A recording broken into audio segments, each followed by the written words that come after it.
사도행전 1장 15절부터 26절의 말씀을 살펴보도록 하시겠습니다.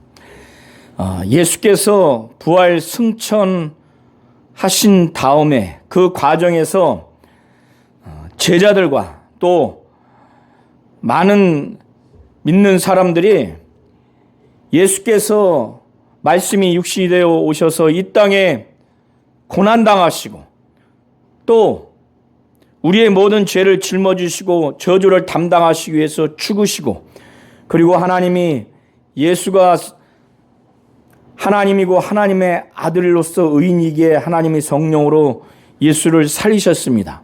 그리고 하나님이 이 예수를 다시 하늘로 올리우셨어요. 그래서 11 제자들과 또 예수의 어머니와 그리고 많은 믿는 자들이 이렇게 예수께서 고난당하시고 죽으시고 부활하시고 승천하시고 또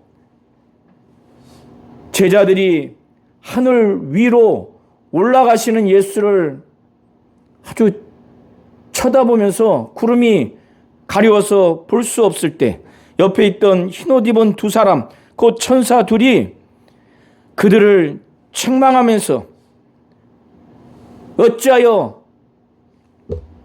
그 올라가신 예수를 바라보고 있느냐. 이 예수는 하늘로 올라가심 그대로 보심 그대로 올라가신 것 본 그대로 오실 것이다. 그래서 천사들을 통해서 재림하실 것에 대해서 또 제자들을 책망하면서 그들에게 그 재림하실 예수에 대한 기대와 확신, 그 믿음을 갖게 했습니다. 이런 후에 이제 제자들과 그 외에 믿는 자들은 예수가 고난당하시고 죽으시고 부활하시고 승천하시고 다시 오실 이 예수에 대한 이 믿음, 예수께서 마지막 당부한 바 예루살렘을 떠나지 말고 아버지께서 약속하신, 내게 들은 바 아버지께서 약속하신 것을 기다리라고, 너희는 몇 날이 못되어 성령으로 침례를 받으리라. 요한은 물레 침례를 주었지만 몇 날이 못되어 성령으로 침례를 받으릴 것이라고 하는 이 마지막 분부의 말씀을 듣고 그들은 이제 순종하고 복종하고자 하는 마음으로 다락방에 다 모였습니다. 한 120여 명이 모였어요. 거기에는 예수의 어머니도 계시고 11 사도들도 있고 심지어는 예수의 아우들까지 이제는 주님의 부활을 목격하고 승천한 것을 직간접적으로 이제 접하고 나서는 이제 그들도 완전히 변화된 겁니다.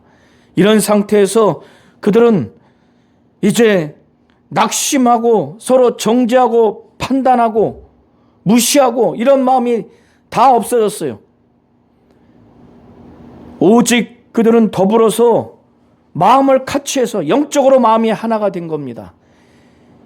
예수의 죽음도 받고 고난도 받고 죽음도 받고 부활도 받고 승천도 받고 다시 오실 예수라고 하는 그 천사들의 책망을 듣고 그들은 완전히 영적으로 이제 하나가 된 거예요. 그래서 오로지 기도한 겁니다. 예수의 마지막 당부의 말씀을 정말 계속 순종하면서 성령으로 침례받기까지, 성령 받기까지 예루살렘을 떠나지 말라고 기도해야 되겠다. 정말 기도하면서 전심전력 기도한 겁니다. 오로지 기도한 거예요. 그냥 대충 기도한 게 아닙니다. 그렇게 기도를 한 가운데, 그러니 이 120여 명이면 이게 기도를 오로지 했으니까 아주 기도 소리도 막 떠나가죠. 그런데 무엇보다 더불어서 마음을 같이 했다는 거예요. 영적으로. 이제는 서로 비난하고자 하는 마음도 없습니다.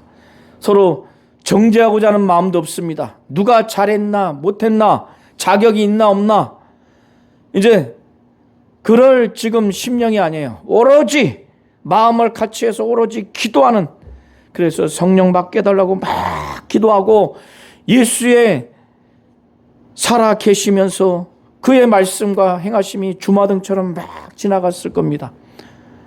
몸부림치면서 전심전력에서 기도를 하는 가운데 베드로가 그 형제들 가운데서 갑자기 일어나가지고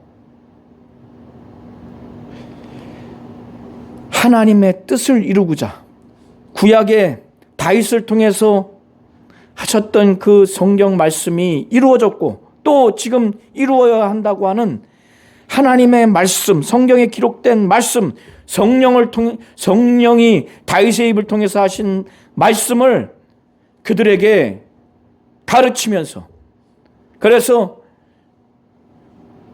어떤 말씀은 이루어졌고 시편 69편 25절의 말씀은 이루어졌고 시편 109편 8절의 말씀은 이제 이루어야 한다고 하는, 이 성경대로 이루어졌고 성경대로 이루어야 한다고 하는 이 말씀을 이루기 위해서 그는 말씀을 갖고 가룟 유다가 배신하고 저주받아서 죽었으니 이제 다른 사도를 추가해야 한다. 이 설교를 이제 하기 시작합니다. 그래서 베드로는 일어나서 형제들아 하면서 거기 모여 있는 120명의 사람들에게 이제 설교를 시작하는데, 지금 12사도 중에 한 사도 가룟 유다가 예수를 배신해서 예수를 은 30의 대제사장들과 장로들에게, 곧 유대 종교 지도자들에게 팔았어요. 그런데 이 가룟 유다가 예수의 정죄됨을 보고 그가 괴로운 거예요. 내가 죄를 졌다. 그래서 무죄한 그 예수를 정말 팔은 것에 대해서 내가 무죄한 피를 팔고 죄를 범했다. 그래서 그가 대제사장들과 장로들에게 말합니다. 그러니까 그들의 반응은 그것이 우리와 무슨 상관이 있느냐. 가룟 유다는 너무너무 정죄감에 괴로워서 무죄한 피를 자기가 은 30에 팔은 그 정죄감, 그 죄악이 너무나 중해서 돈을 받지 않는 대제사장과 장로들의 그 반응을 뿌리치고 성소에다가 은 30을 거기다가 넣어놓고 그는 너무너무 괴로워서 목매어서 자살해서 죽습니다. 그런데 이 대제사장들이 성소에 예수를 판 그 은 30, 그것은 핏값이기 때문에 거룩한 돈이 아니기 때문에 거기에 두는 것이 합당하지 않다. 그래서 그들 상호간에 논의를 합니다. 이 돈을 가지고 어떻게 해야 되는가. 그래서 논의 끝에 그들이 토기장의 밭을 사서 나그네의 묘지를 삼았어요. 그래서 오늘날까지 그 밭을 피밭이라 일컫는 겁니다. 마태복음에서 마태는 이 피밭을 예수의 피로 그 불의한 값으로 샀기 때문에, 예수의 피값으로 샀기 때문에, 그러니까 무죄한 그 피를 팔아서 산 값이기 때문에 그 밭을 피밭이라 일컫는다고 마태는 27장 8절에 그렇게 말합니다. 그런데 이것이 가룟 유다와 대제사장들 상호간에 일어난 인간적인 사건이 아니라 이것은 이미 예레미야 선지자를 통해서 또 스가랴 선지자를 통해서 이미 하나님이 작정하고 계획한 미리 예언된 하나님의 말씀이 이루어진 거라는 겁니다. 그래서 마태는 27장 9절부터 10절에 말하기를 이에 선지자 예레미야를 통하여 하신 말씀이 이루어졌나니 이르렀으되 그들이 그 가격 매긴 자 곧 이스라엘 자손 중에서 가격 매긴 자의 가격 곧 은 30을 가지고 토기장의 밥값으로 주었으니 이는 주께서 내게 명하신 바와 같으니라 하였더라. 마태는 스가랴 11장 12절부터 13절의 말씀을 인용합니다. 이렇게 예수가 대제사장들에게 넘겨진 이 가룟 유다의 자기 스승을 팔아넘긴 이 불법, 불의한 이 행동, 그것을 불의한 것으로 인해서 받은 이 불의한 싹, 이걸 받고 가룟 유다가 자살해서 목매달아서 죽었습니다. 그 은 30, 곧 예수의 피값으로 산 그 은 30으로 토기장이의 밭을 사서 나그네의 묘지를 그들이 만든 거예요.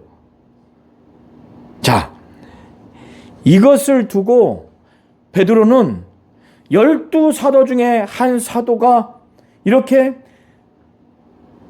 예수를 은 30에 팔아 넘긴 이 불의한 행위, 그리고 은 30 불의한 값, 이 값으로 밭을 샀고, 그리고 가룟 유다가 자살한 이런 모든 상황들에 대해서 사도 베드로가 이것을 배경으로 해서 지금 120명에게 이것은 성경에 미리 예언되어 있는 것이었고 이것이 이루어진 것이다. 그런데 베드로는 그걸 구체적으로 말합니다. 바로 다윗의 입을 통해서 성령이 예수 잡는 자들의 길잡이, 그 인도자가 된 이 가룟 유다, 이렇게 타락하게 될 이 가룟 유다에 대해서 미리 말씀했다는 거예요. 성령이 말씀했다는 거예요. 다윗의 입을 통해 할 뿐이지 그 주체는 성령이 미리 말씀했다는 겁니다. 그 성경이 지금 응하여졌다고, 이루어졌다고. 그러니까 이 상황을 가룟 유다가 어떻게 예수를 은 30에 팔아서 넘길 수가 있는가? 이렇게 배신할 수 있는가? 이렇게 불법과 불의를 행할 수 있는가? 인간적으로 한탄하고 인간적으로 절망할 필요가 없고, 그리고 그가 목매어 자살해서 그 밭에 아주 곤두박질해서 배가 터져서 창자가 다 흘러나오는 이 비참한 죽음을 잘 죽었다고 인간적으로 악담할 필요도 없고, 불쌍하다고 왜 자살했지? 자살하지 말고 베드로처럼 회개해서 돌이키면 되는데 이렇게 인간적으로 바라볼 필요도 없는 겁니다. 베드로는 이런 인간적인 시각, 인간적인 관점을 완전히 근절시키고 이런 모든 것들은 이미 하나님이 작정하신 하나님 계획대로 이미 작정하셨고 그 그대로 이루어진 것이라고, 성령이 다윗의 입을 통해서 미리 이 가룟 유다에 대해서 이렇게 배신할 이 불법을 저지를 곧 예수 잡는 자들의 길잡이 노릇할 이 가룟 유다에 대해서 미리 말씀했다는 거예요. 그 말씀한 성경이 응했다는 겁니다. 그러니까 베드로는 하나님 입장에서, 하나님 뜻 입장에서, 성경 입장에서 이걸 말하는 거예요. 그러니까 그런 성경이 이루어진 것, 다윗의 입을 통해서 성령이 이 불의하게 불법한 그 행위를 한 다윗에 대해서, 유다에 대해서 미리 예언한 성경이 이루어진 것이 너무나 마땅하다는 거예요. 자, 인간적으로는 이 베드로의 이 설교를 이해할 수 없을 겁니다. 자기 동료 중에 한 사도가 불의를 행했고 자살해서 곤두박질 쳐서 배가 터져서 창자가 다 흘러나오는 이러한 비극적이고 비참한 이 상황을 마땅하다 이렇게 말하니 인간적으로는 야, 무심하다, 무정하다. 왜 이 얘기를 하지? 그런데 사도 베드로는 막 기도하면서 하나님이 성령으로 막 감동해 주셨을 거예요. 하나님의 말씀이 이루어졌고 하나님의 말씀이 이루어야 한다고 하는 것을 지금 모인 사람들한테 막 설교해라. 그리고 이제 성령 받기 전에 이 사도들을 통해서 신약교회가 이제 세워져 나가는데 한 사도를 채우라고 하는 감동을 주셨을 겁니다. 그래서 먼저 이 가룟 유다와 관련된 이 상황을 인간적으로 보지 않냐고, 이것은 하나님 뜻대로 하나님의 계획대로 성경 말씀대로 이걸 보도록 그렇게 한 겁니다. 그래서 가룟 유다와 관련된 이 지금 불의한 사건, 그리고 유다의 불의함, 그의 처참한 죽음은 하나님의 뜻대로 계획대로 이미 되어진 것이고 그것이 이루어진 것이라고 지금 말한 것입니다. 그래서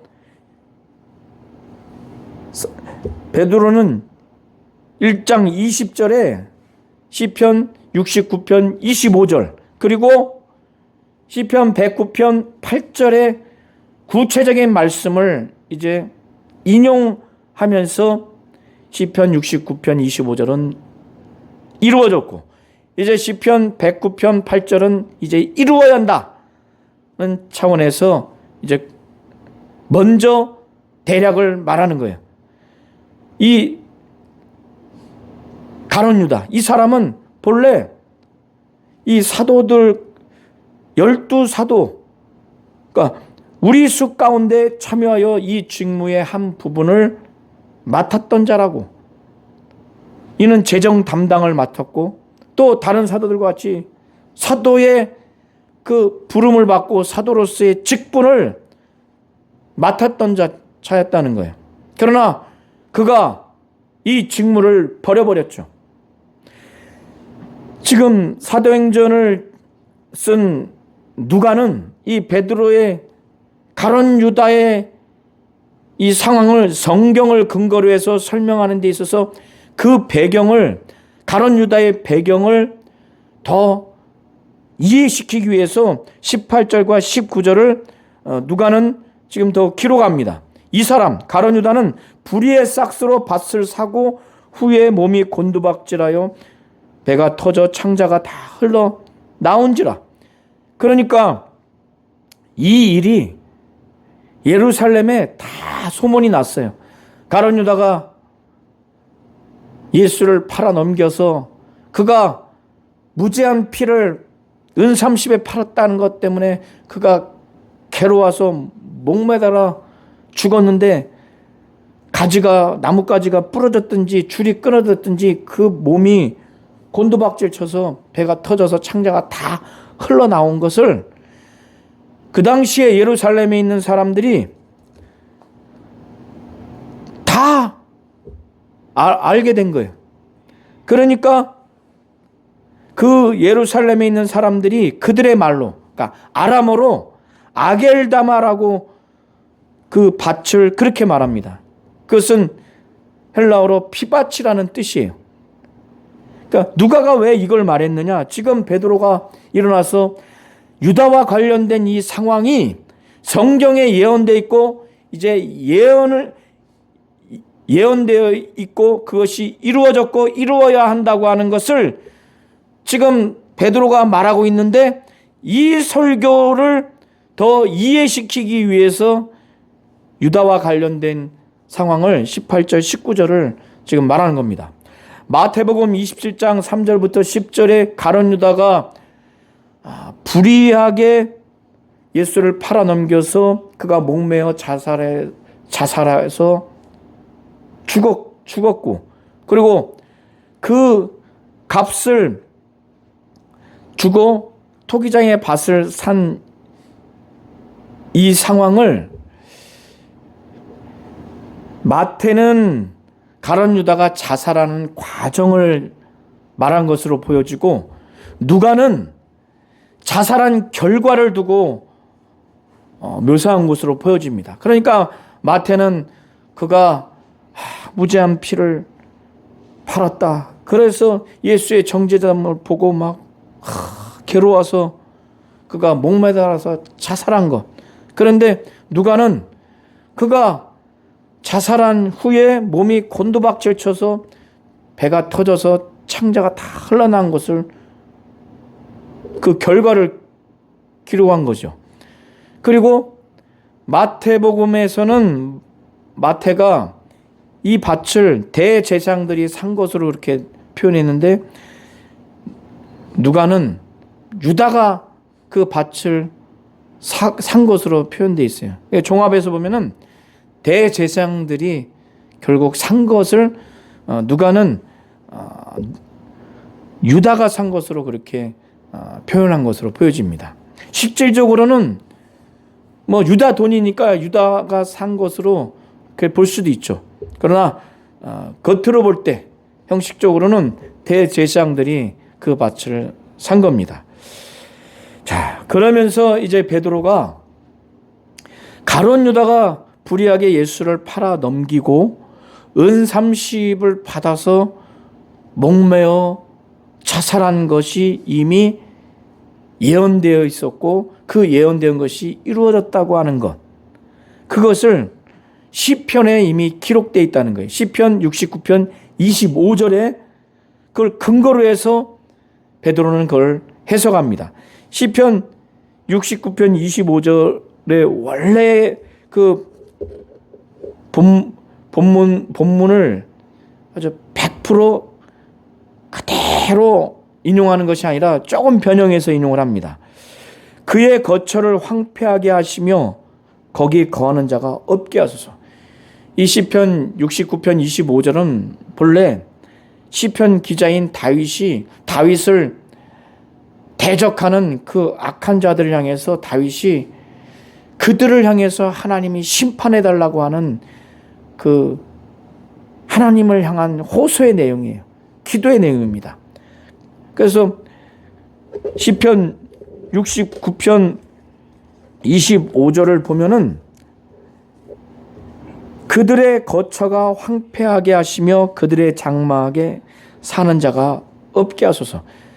사실 다윗은 자기를 박해하는 자들을 복수이기 때문에 그들이라고 말하는데, 누가는 그걸 단수로 말합니다. 그의 거처를 황폐하게 하시며 거기 거하는 자가 없게 하소서. 이것을 베드로는 예수의 대적자, 예수를 향해서 악을 행하는 자가 바로 가룟 유다로 시편을 그렇게 해석해서 적용을 합니다. 그래서 이 시편 69편 25절이 가룟 유다를 통해서 이미 이루어졌다는 거예요. 그래서 그의 자살과 그 자살한 결과 그가 받은 은 30의 값으로 산 토기장의 밭이 나그네 무덤으로 돼버렸죠. 거기에 거하는 자가 아예 없게 됐어요. 그의 거처가 황폐하게 됐습니다. 가룟 유다가 자살해서 곤두박질해서 배가 터져서 창자가 다 흘러나왔어요. 그 밭에. 그러니까 가룟 유다의 거처가 황폐하게 됐습니다. 거기 거하는 자가 없게 됐어요. 나그네의 무덤이 됐고, 그렇기 때문에 베드로는 이제 이 가룟 유다와 관련된 사도의 직분도 이미 예언되어 있는 말씀을 이제 인용하면서 그것을 해석 적용하면서, 그러니 시편 109편 8절의 말씀이 예언되어 있는 바대로 그것을 이제 이루어지도록 그렇게 해야 된다고. 그것은 다윗이 자기를 대적하는 그 악한 자들의 그 직분을 다른 사람이 취하도록 하는 그 내용입니다. 그 악한 자의 그 직분을 다른 사람이 취하도록, 그리고 그 악한 자의 생명을 하나님 정말 취해달라고 하는 그 내용입니다. 시편 109편 8절을 제가 읽겠습니다. 그의 연수를 짧게 하시며 그의 직분을 타인이 빼앗게 하소서. 다윗은 그를 대적하는 악한 자의 연수를 짧게 하시며, 그러니까 생명을 하나님이 앗아가달라고, 취해달라고, 그리고 그의 직분을 타인이 빼앗아가게 해달라고 그렇게 하나님께 원하는 거예요. 그런데 그것을 베드로는 유다에게 해석하고 적용을 합니다. 예수의 대적자, 예수에 대해서 악을 행하는 유다가 이미 죽었으니 그의 직분을 타인이 취하도록 그렇게 해야 한다. 그래서 시편 109편 8절의 말씀을 인용하면서 해석하고 적용하기를, 그러니 가룟 유다가 그가 예수께 대적을 하고 악을 행해서 그는 그의 죄로 인해서 자살해서 죽은 것이 이미 시편 69편 25절의 말씀에 예언된 말씀이고 그 그대로 성취된 것이다. 그러니 이제는 그가 죽었으니 그의 사도의 직분을 이제 다른 사람이 취하도록 그렇게 해야 된다고 하는 차원에서 그의 직분을 타인이 취하게 하소서 하였도다. 이 말씀을 인용하면서 해석하고 적용하는 차원에서 지금 말씀을 증거하는 겁니다. 시편 109편 8절에 그의 직분을 타인이 취하도록 해달라고 하는 그런 그의 직분을 타인이 빼앗게 하시며 이 부분을 지금 이루어야 한다고 지금 말하는 거예요. 그러니까 거기에 나와 모여있던 120여 명이 사도 베드로의 이 설교, 그것도 구약의 시편 두 말씀을 근거로 해서 전했을 때 그들이 이제는 인간적인 관점, 세상적인 관점에서 가룟 유다의 배신, 그리고 그의 불의한 행동으로 불법으로 예수를 팔아 넘겨서 자살했고, 그러한 것들에 대해서, 그리고 그 값으로 밭을 산 이 모든 것들에 대해서 이제는 정죄할 필요도 없고 불쌍히 여길 필요도 없어요. 그렇죠? 여운을 가질 필요도 없는 거예요. 그대로 받아들인 겁니다. 그러니까 이제는 그들의 마음이 완전히 열렸어요. 아, 이 가룟 유다의 불법과 그에 따른 죽음이 이미 예언되어 있고 그래서 이루어졌구나. 그리고 그의 직분을 이제 다른 사람이 취하도록 그렇게 해야 되는 거구나. 이제 이런 마음을 다 가졌을 겁니다. 그러니까 사도 베드로가 이제 21절 계속 이걸 근거로 해서 설교를 합니다. 이러함으로 요한의 침례로부터 우리 가운데서 올려져 가신 날까지 주 예수께서 우리 가운데 출입하실 때 항상 우리와 함께 다니던 사람 중에 하나를 세워 우리와 더불어 예수께서 부활하심을 증언할 사람이 되게 하여야 하리라. 이제 그들을 향해서 이제 설교를 하는 겁니다. 아, 그러면은 다른 사람을 지금 선택해서 사도로 12번째 사도로 대신 채워야 되겠구나. 이런 마음이 이제 120여 명이 이제 들지 않았겠습니까? 그리고 사도 베드로도 이제 이들이 이제 다 알아들었으니 그러면 12번째 사도를 이제 대신 어떤 사람을 이제 선택해야 되는가, 그 자격에 대해서, 그 조건에 대해서, 이런 사람이 가룟 유다 대신에 사도가 돼야 된다, 지금 말하는 거예요. 그것은 무엇이냐? 11 사도들과 함께 더불어서 항상 뭐냐면은 이 함께 다닌 사람 중에서 뽑아야 되는데, 이 11 사도들과 예수께서 다시 살아나셨다, 부활하셨다고 하는 것을 전해야 되는 사람으로, 그런 사도가 되도록 해야 되는 거예요. 그러면 어떻게 되어 있습니까? 예수의 성령 받고 물침례 받고 성령 받은 다음에 예수의 공생의 기간 동안 늘 나머지 11 사도들과 함께 예수와 함께 다녔던 사람이어야 되지 않겠습니까?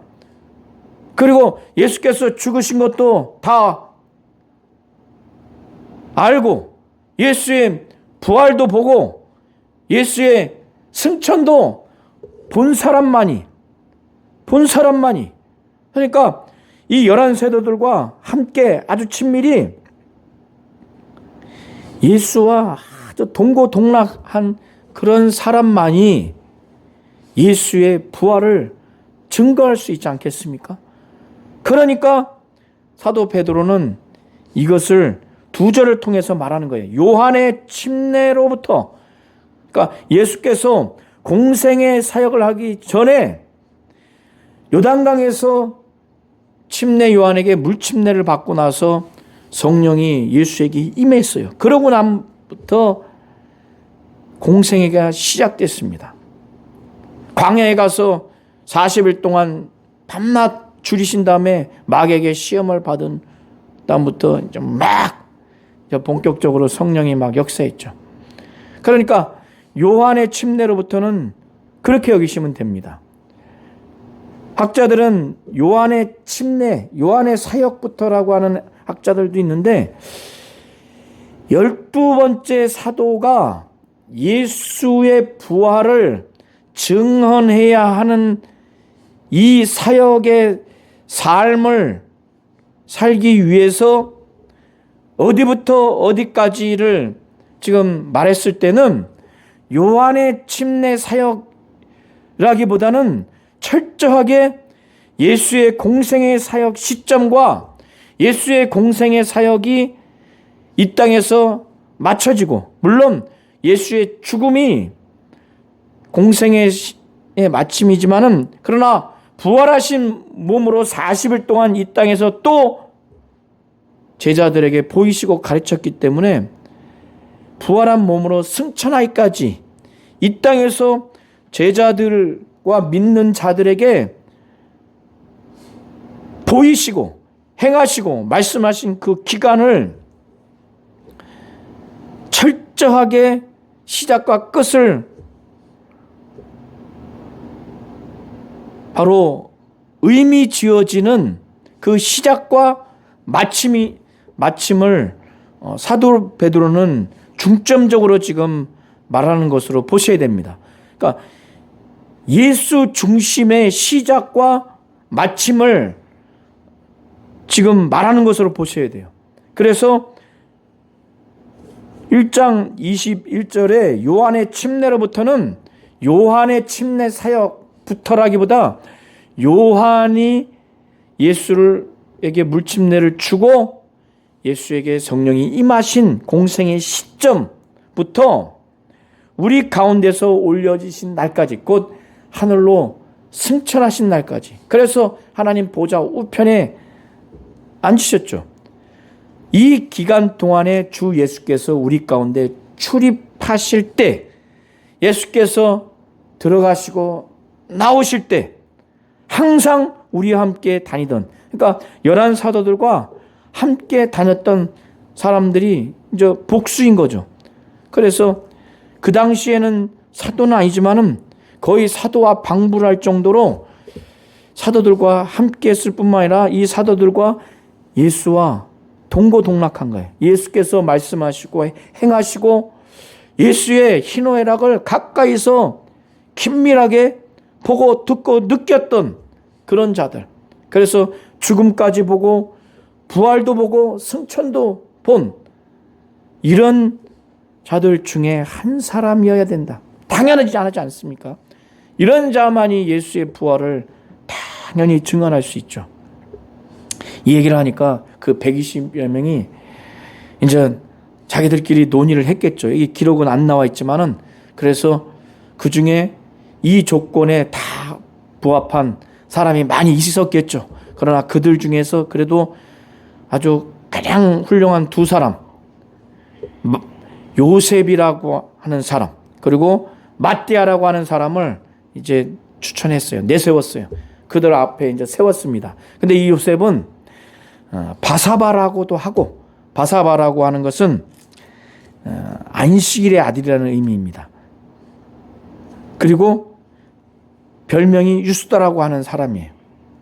이 두 사람을 세워놓고 이제 11사도뿐만 아니라 거기에 있는 120여 명이 한 마음이 됐기 때문에 뭐 요셉을 추천한 사람이든 마띠아를 추천한 사람이든 그들의 마음에는 뭐 요셉을 추천한 사람은 요셉이 되기를 바랬고 또 마띠아를 추천한 사람은 마띠아가 되기를 바랬겠지만은 그것은 아주 미묘했을 거예요. 그들은 더불어서 마음을 같이 해서 영적으로 하나가 되고 오직 기도하는 그런 심정이었기 때문에, 그리고 베드로의 이 설교를 들은 이들의 심정은 매우 영적이었기 때문에 정말 우리를 이끌어줄 11사도 외에 12번째 사도, 오직 하나님이 쓰시는 12번째 사도, 주님의 부활을 정말 증언할 사도, 그 사도는 요한의 침례로부터 우리 가운데 올려지시까지 예수가 들어가시고 나오시는 동안 항상 11사도들과 함께해서 정말 예수와 동고동락한 매우 긴밀하게 해서 목숨 걸고 변절되지 않고 예수의 부활을 증언할 그 사람을 이 두 사람 중에서 정말 보여달라는 그 간절한 마음뿐이었을 거예요. 그래서 그들이 기도하면서 말하기를 무사람의 마음을 아시는 주여. 여기서 주여는 학자들에 따라서 예수라고 하기도 하고 하나님이라고도 하는데 저는 하나님으로 해석하고자 합니다. 예수께서 12사도를 택할 때도 하나님 아버지께 밤새 기도했어요. 밤새.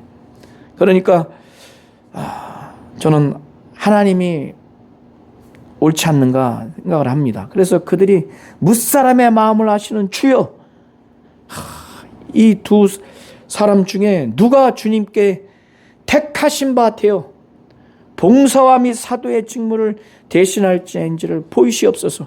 이미 하나님은 선택하신 거예요. 요셉과 마띠아 중에서 무사람의 마음을 알기 때문에 누가 더 합당한지 하나님이 이 사람의 마음이 내게 더 합당하다. 그래서 하나님이 이미 선택을 하신 거예요. 그래서 그들이 기도하기를 무사람의 마음을 아시는 주여.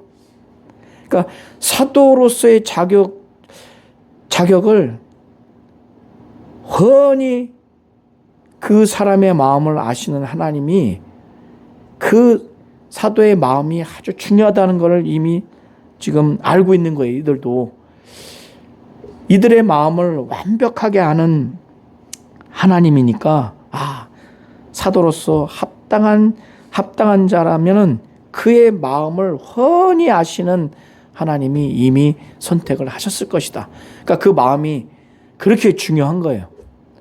무사람의 마음을 아시는 주여 이렇게 기도했을 때는 사도로서의 그 내적인 그 조건 중에 하나가 마음이 정말 사도로서 합당한 마음을 갖고 있어야 되는 거예요. 그래서 뭇사람의 마음을 아시는 주여, 이 두 사람 중에 누가 주님께 택하신 바 되어 봉사와 및 사도의 직무를 대신할 자인지를 보이시옵소서. 여기서 봉사와 사도의 직무는 두 가지로 나와 있는데 원어의 뜻은 한 가지입니다.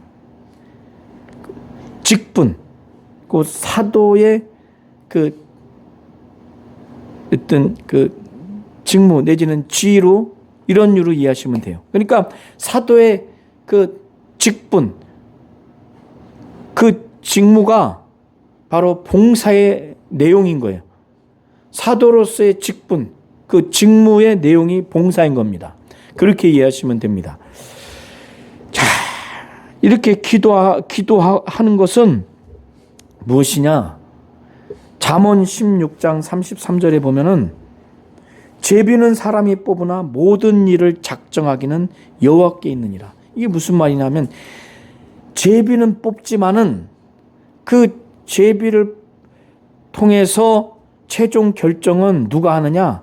하나님이 하신다는 의미예요. 그 결정은 사람이 제비를 뽑지만은 모든 일을 작정하기는 그 제비를 통해서 결정해야 될 그 결정은 하나님이 하신다는 거예요. 자, 구약에서는 중요한 일을 결정할 때 제비를 뽑는 방식을 선택을 했습니다. 누가가 제비 뽑는 방식을 구체적으로 기술하지 않아서 정확히는 알 수 없지만 일반적으로 제비 뽑는 것은 돌에 이름을 새기거나 나무나 가죽 같은 것을 어떤 통이나 그릇에 넣어서 그것을 흔들어서 첫 번째 나오는 것이 이제 바로 그 사람이 뽑히는 거예요. 여기로 말하자면은 마띠아 이름과 요셉 이름을 적은 돌이나 뭐 나뭇가지나 가죽이나 이런 거를 써서 집어넣어서 통이나 그릇에서 그것을 이제 나오게 하면은 이제 마띠아가 나온 거죠. 그래서 제비를 뽑아 마띠아를 얻으니 그 마띠아가 이제 11사도의 수에 이제 들어간 겁니다. 이제 12사도로서 이제 등록이 된 거예요. 자, 오늘 사도행전 1장 15절부터 26절의 말씀을 살펴봤습니다.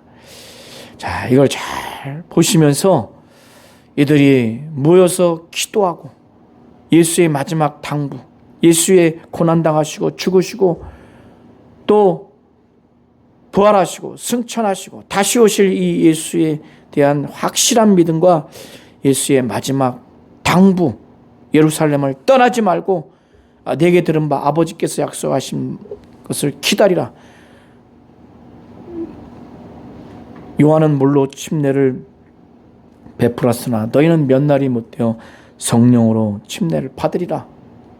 오직 성령이 너희에게 임하시면 너희가 권능을 받고 예루살렘과 온 유대와 사마리아와 땅끝까지 이르러 내 증인되리라고 하는 마지막 말씀을 하고 하늘로 올라가신 이들이 정말 순종하고 복종해야 되겠다는 그런 마음으로 더불어서 마음을 같이해서 전혀 기도에 힘쓰면서 베드로의 설교를 통해서 이제 12번째 사도 마띠아가 채워지는 과정을 우리가 볼 수가 있습니다.